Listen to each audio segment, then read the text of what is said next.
L'adoration. Qu'est-ce qu'est l'adoration? Deuxième partie. Nous avons vu la dernière fois l'adoration qui se passait dans le ciel. Celle où les vieillards se prosternaient et jetaient leur couronne devant le trône. Vous êtes d'accord avec moi que pour jeter une couronne, il faut le porter, il faut le posséder d'abord. Or, bibliquement, pour posséder une couronne, il fallait mener une vie de foi, il fallait mener une vie de sanctification, il fallait mener une vie d'obéissance à la parole de Dieu, selon son appel, selon sa mission, selon sa vocation.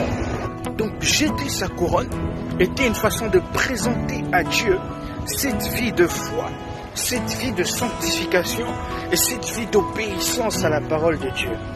L'œuvre de la croix est l'adoration parfaite, car Christ a présenté sa vie pleine de foi, sainte et obéissante jusqu'à la mort. C'est un peu trop tôt à développer, là. Ah oui? Donc dans les ciels, pour les vieillards, ce n'est pas seulement se prosterner et adorer, mais c'est aussi présenter une vie. Mais ce qui est étrange, c'est qu'ils jetaient leur couronne. Ils le jetaient comme si c'était pas une vie qu'ils ont menée pour se glorifier, mais c'était une vie qu'ils ont menée pour glorifier Dieu. Donc ce n'est pas seulement se prosterner et adorer.